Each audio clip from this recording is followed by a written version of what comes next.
One Focus Radio. Welcome to the show, it's Dyer's Daily. Keeping in the know, it's Dyer's Daily.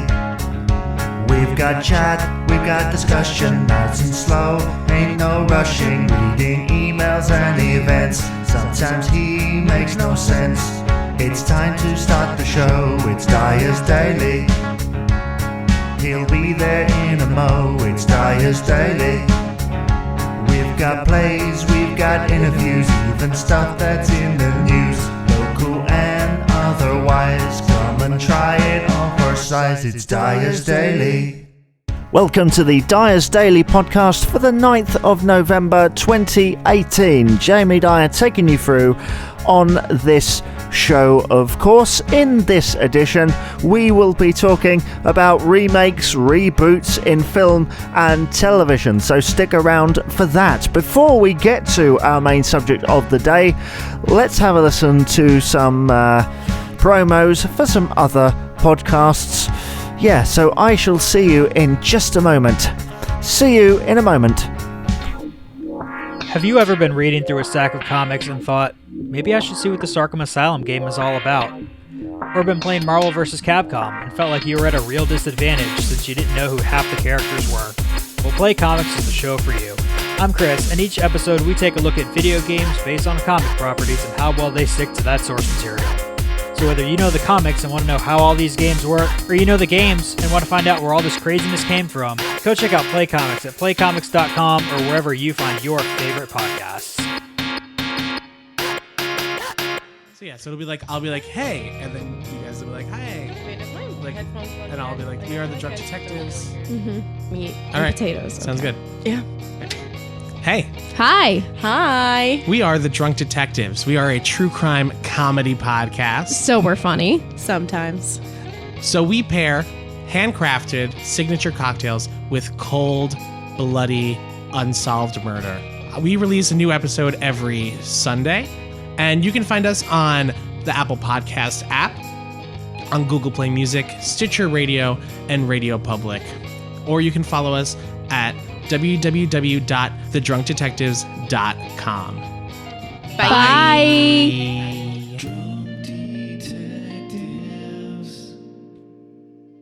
Dyer's Daily. About 10 years ago, when I volunteered at a station in Boston, Lincolnshire, under the title of Endeavour FM. It was an RSL back then. It's now a fully fledged community station serving that part of the world. Sadly, no longer involved, but still, going back to the story, when I was a volunteer there, I used to listen to these two guys in the evening, and they were talking about remakes of movies and why should you remake or reboot films and TV shows.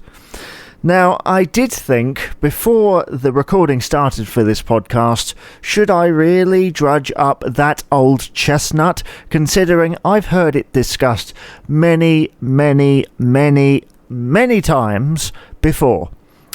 And upon conclusion, upon looking at all of the evidence of what is already there, I thought, yes. And there's one thing in particular which has really riled me senseless in terms of movies and television. One franchise that in its first run outside was completely beaten to death by its company. It came out, it was a surprise hit. The second one came out, it was a hit off the back of the first one. Hardly anyone went to see the first one in the cinema. It gained its popularity through video and DVD sales. They made a third one, they made a fourth one, they made Christmas versions and Easter versions, Halloween things, and it made a star of everybody, and it made fairy tales popular, and it made the Scottish accent rather popular as well. I'm talking about Shrek, and the guy who created Despicable Me, the guy behind that success, has decided that he wants to reboot that franchise. That is in his sights. He wants to reboot the Shrek franchise along with Puss in Boots. Now, I am not going to lie, this filled me with dread, and suddenly all those times of looking at social media and seeing like RoboCop and Total Recall and Kindergarten Cop, seeing all those movies look like they're going to get reboot and then absolutely rehashed at the last minute, and all the people who went to see it the first time round going, no, do not touch this beloved classic, allow me to say to you, director or producer, whoever you are, do not touch Shrek, because it doesn't need rebooting. Rebooting is what you do to a franchise when it's been dead for about 5 or 10 years. Learn the lessons from Spider-Man. How many reboots have they had in the last 10 years? Oh, I dread to think. So many reboots. Why can't they think up anything interesting anymore? Now, I am really kind of really interested in kind of vintage television, and all I keep seeing is we're rebooting this, we're remaking this, we're bringing this back, we're doing this. It doesn't work. A lot of the time it really doesn't work. All you're doing is feasting off the memory of other people. Look at Open All Hours, wonderful sitcom, Ronnie Barker, 70s to 80s, went on for a rather long time, over 10-year run, and then they bring it back as a one-off special with David Jason practically in the Ronnie Barker role, and it did really well. But that's off the strength of nostalgia. Fine, do a one-off, but don't do a whole series. What are they on, like series 3 or 4 by now? Can't they think of anything else? And to go back to the Shrek thing, that was something of...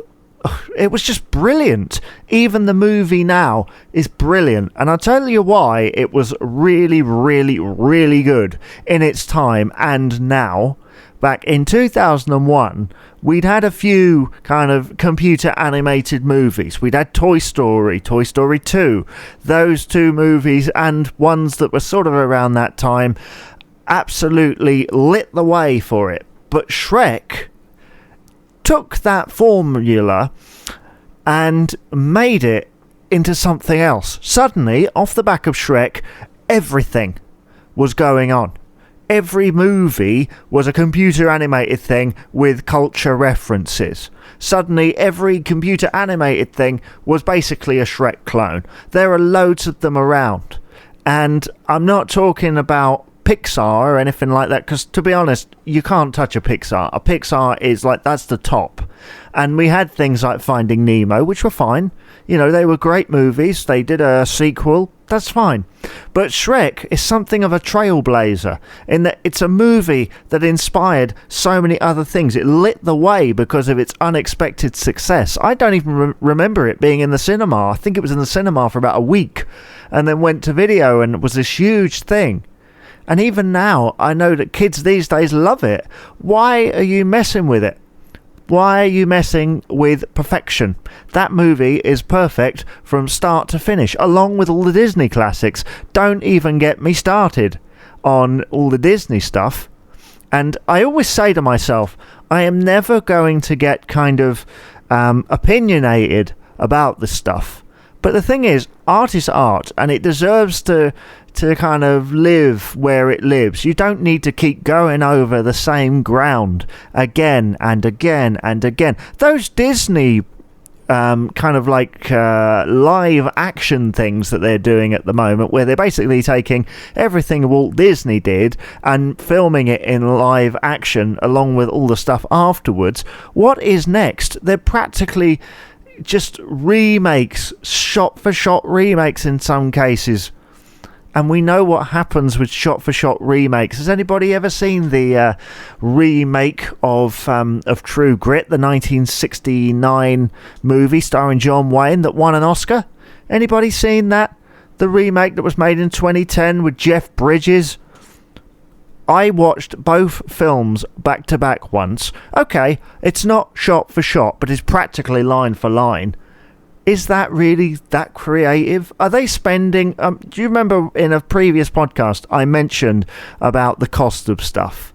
Yeah, the fact that they go on about how much things cost. Are they really spending millions of dollars on movies that have practically already been made? I mean, what's next? I mean, we don't sit there and go, we got Charles Dickens' Great Expectations, let's write it and just change a couple of sentences and call it brand new. Nobody does that.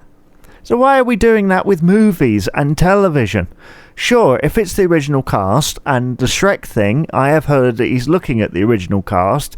Well, a reboot is something where it starts completely from the beginning. Whereas a sequel, which they do not need any more sequels, nobody wants any more Shrek sequels because they've done their thing, is a continuation. And the thing is, like I just said, they have already reached the point with Shrek where they had exhausted everything. They exhausted everything within the first 90 minutes of the first movie because it was a novelty. It was something that was new and fresh and exciting.